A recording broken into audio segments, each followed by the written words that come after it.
experience, or to be promoted from the JV to the varsity team, to go through things that lift you to a higher level. In our story today from Daniel chapter 3, a promotion is going to take place. Meshach, Shadrach, and Abednego, they are going to experience a promotion, but it will not come without a trial. They're going to encounter God in a bad situation. Now, some of the things I am going to say from this passage will not feel right and will not be comfortable.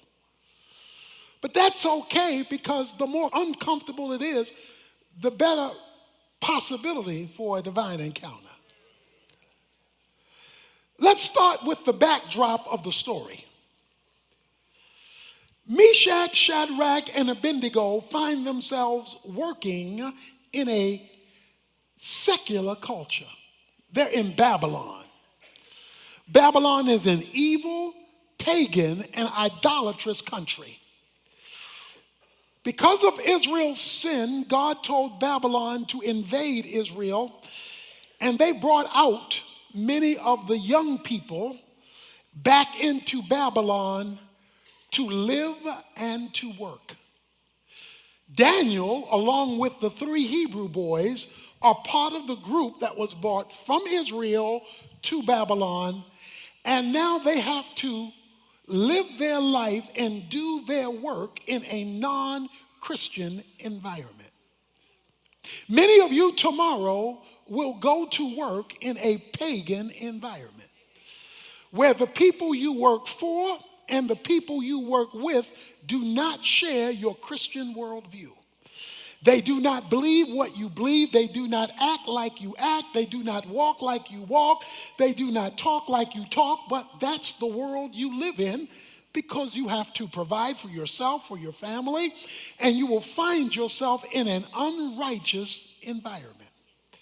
That was the 3 Hebrew boys. They found themselves working for the federal government because they were administrators in the regime of Nebuchadnezzar, who was the governing head of Babylon. So they were government employees working for a pagan government.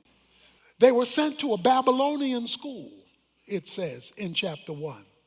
It says that they were indoctrinated with Babylonian thinking. It says they were even given a Babylonian name after the name of a Babylonian god.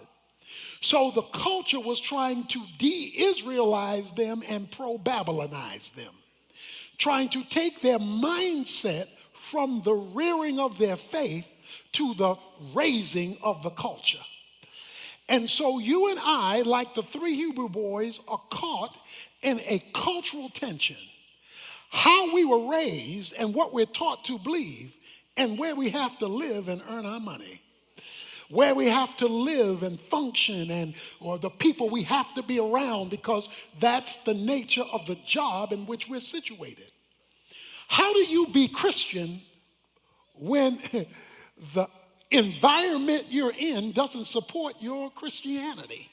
So that's the situation, that's the circumstance that they find themselves in. Well, something happens in the beginning of the chapter 3. Nebuchadnezzar, the head of Babylon, develops a theo-ego. Theo is God. Ego is your mindset. He developed a God mentality. He deified himself. It goes on to say, in the first 9 verses, you'll see 7 times discussion about this image he built to himself. He builds a statue to honor him, 90 feet tall and 9 feet wide. He not only builds a statue, he comes up with a law. The law says that everybody is supposed to bow to the statue of Nebuchadnezzar. He calls all of his leaders together and he says, I want you all to bow. And then he gives a warning in verse 6. Whoever does not fall down and worship shall immediately be cast into the midst of a furnace of blazing fire. Okay, watch this. Now, the issue revolves around one thing. Who you gonna worship? It says he built a statue and he says you are to worship before the statue. At the heart of the Bible, from Genesis to Revelation, is this issue of idolatry. For those who may not remember the definition of an idol is any noun, person, place, thing, or thought that becomes your source. So any person, place, thing, or thought that becomes your source has now become your God. Anything that competes with the God of the Bible as the thing you ultimately look to as your source is your God, no matter whether you call it your God or not.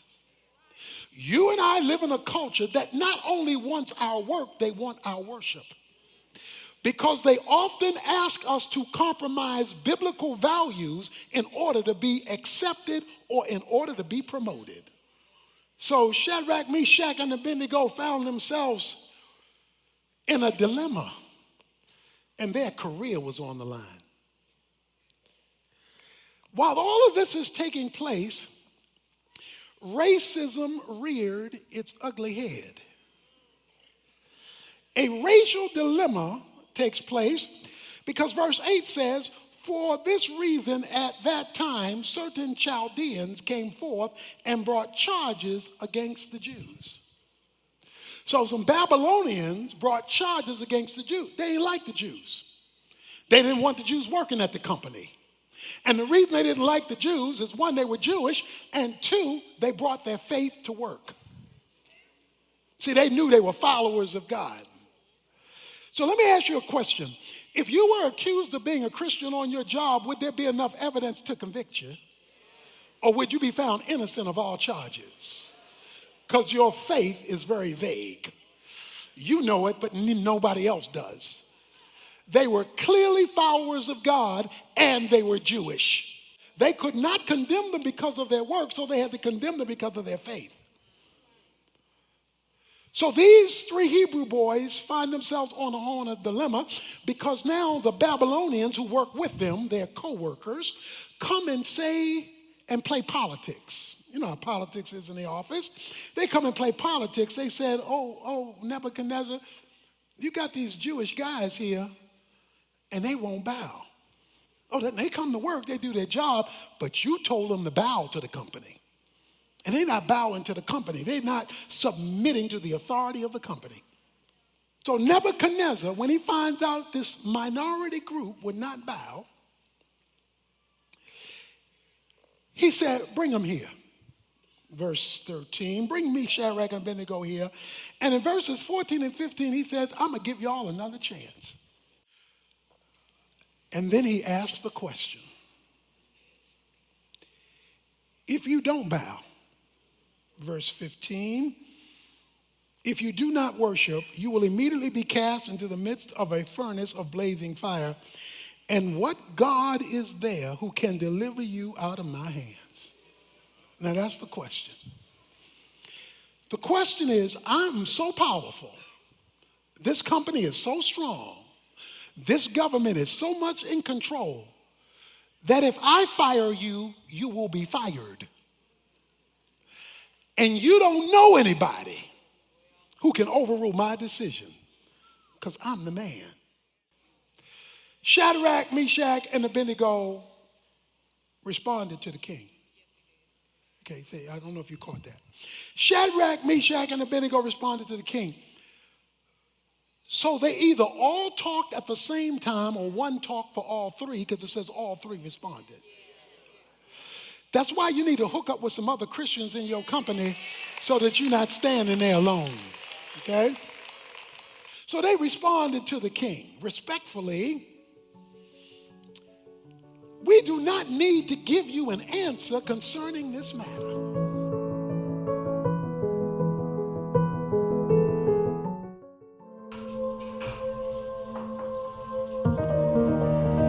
This is the Tony Evans Training Center, an online platform of courses featuring compelling video and audio teaching by Dr. Tony Evans. Each course follows a scripture-based curriculum that you will find to be timely and challenging. Course topics range from exegetical deep dives and book studies to building a family with a kingdom mindset. Choose the content that's right for you, on your terms, and engage in valuable discussions with other students via the community dashboard. This course is for your implementation through your church for the well-being of your community. Life is busy, but Bible study is still possible.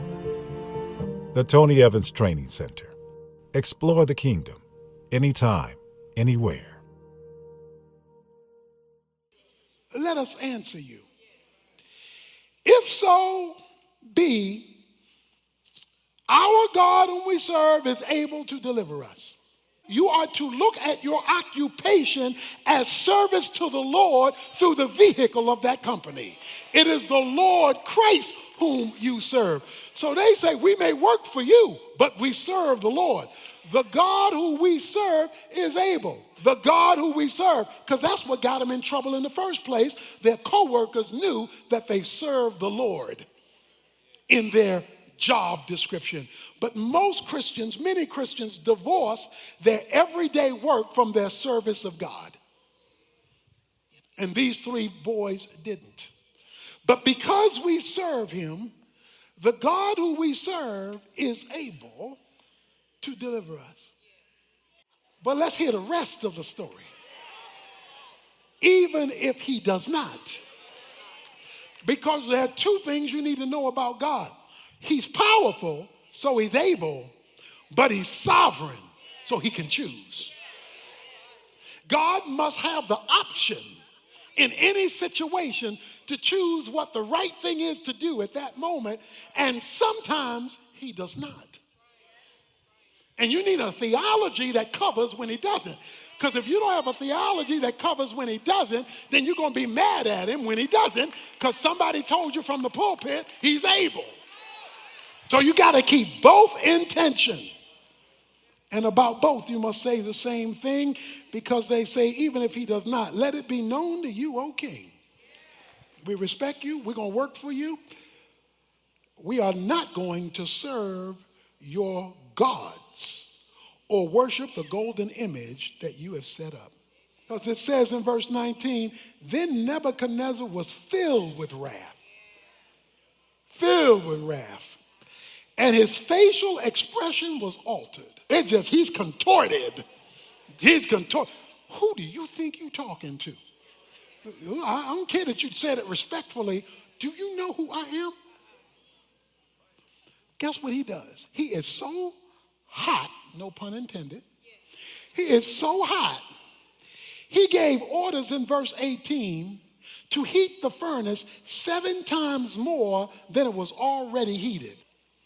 This is like your boss saying to you, look, if you don't do this, not only will I fire you, I will see that you never work in this kind of business ever again. I'm the man. You talking about you not going to bow because you got some other spiritual commitment. So the men who brought them to the furnace was so hot, it burned them up. The Bible says the men who brought them got burned up. That's how hot it was. They tied him up.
in verse 23, and threw him into the midst of the furnace, still tied up. So they tied up their hands, tied up their feet, and threw him in. God didn't deliver them from the furnace. He let them get fired. But something happens. Verse 24, then Nebuchadnezzar the king was astounded, and he stood up in haste. He said to his high officials, was it not 3 men we cast bound into the midst of the fire? Come on now, help me with my math. Wasn't it 1, 2, 3, Meshach, Shadrach, and Abednego? They replied to the king, well, certainly, king. We put 3 guys in there. He said, well, come here. Look through this glass. Look, verse 25. I see 4 men loosed and walking around in the midst of the fire without harm, and the appearance of the 4th is like a son of the gods. Okay, see, you could preach right here.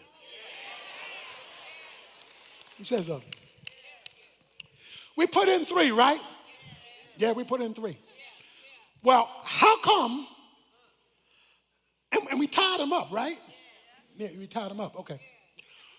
Well, why am I seeing 4? So if we put in 3, why 4? And how they walking around when we tied them up? No, nobody burnt, nobody. Okay, watch this. Sometimes when God wants to give you an encounter with him, sometimes he takes you out of it. Sometimes he delivers you from it. Sometimes you don't have to worry about it. But sometimes he wants to take you through it or join you in it, not deliver you from it. Sometimes he wants you to see what it's like when you're in the fire and not being burned by the fire. You're in the bad situation at work and he's working right beside you. He says, I see 4, and the 4th one I see looks like somebody straight from heaven.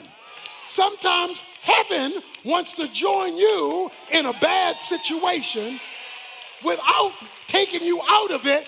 He just gonna join you in it. But whether he takes you from it or joins you in it, you have an encounter with the living God, because you're supposed to be all shook up, all tied up, all screaming and hollering and worried and depressed. And here you are walking around the fire. Here you are strutting around the fire. Here you are moving around the fire. They messing with you at work and you still walking.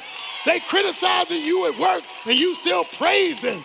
They making it hard for you and you still getting it on. Why? Because you know you're not by yourself. Because sometimes he wants you to see what it's like when you're in the fire with the Lord.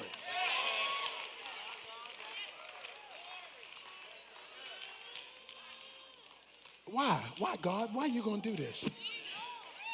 Look, I need to walk with you. Walk with me.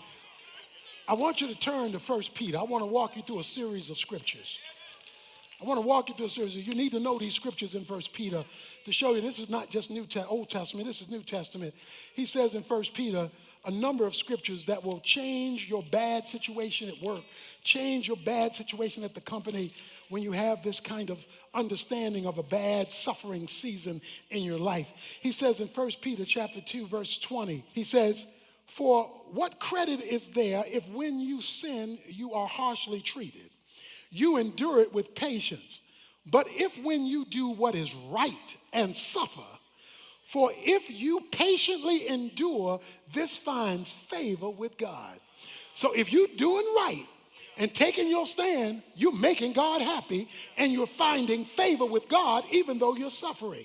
Look at chapter 3, verse 14. He says, but even if you should suffer for the sake of righteousness, you are blessed.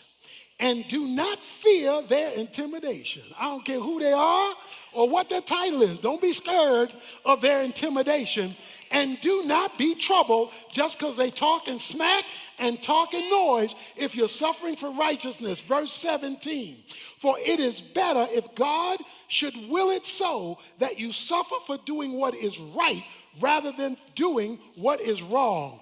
Finally, he says in chapter 5, verse 10, after you have suffered for a little while, the God of all grace, who called you by his eternal glory in Christ, will himself perfect, confirm, strengthen, and establish you.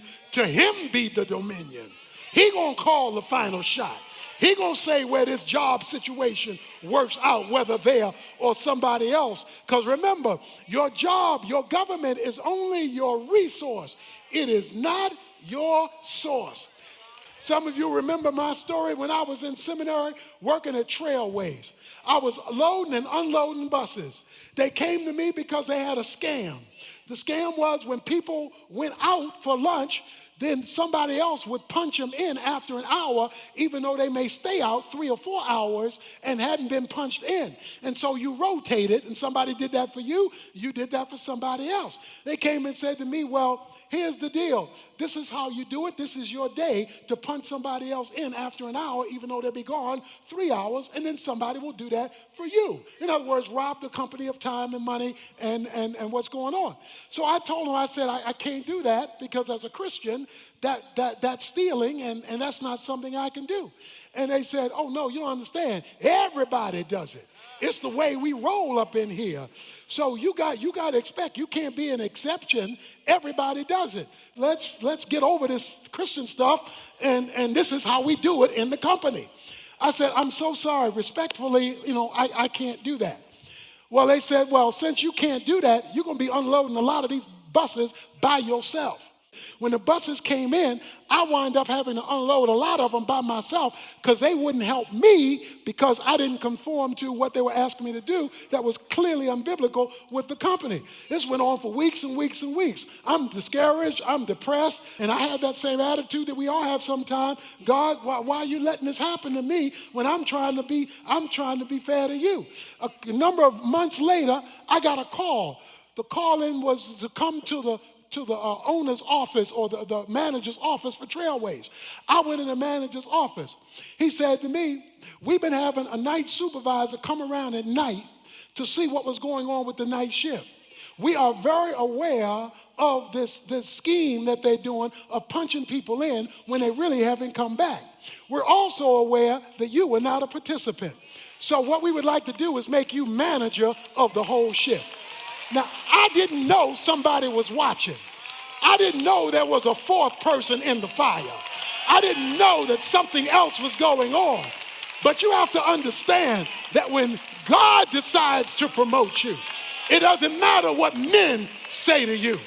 So it's time for us to take a stand. A man was on an island one day, and he got shipwrecked on this island, and nobody was there. He was out there by himself, and he wondered, well, how was he going to survive on this island? He put some sticks together to make a little hut to keep him away from the, and got in that hut. But through a series of events, the hut caught on fire. So the hut is on fire. He's on this isolated island. A few days later, a boat comes to deliver him from the island. He said, well, how did you know I was on the island? Oh, they said it was simple. We saw the smoke signals you were sending up to let us know you were here. Sometimes God lets you catch fire, but it's really a smoke signal saying to God, God, here's where I am. And even though I'm in a fire, I know you know where I'm located. So I want you to go back to work tomorrow and serve the Lord Christ.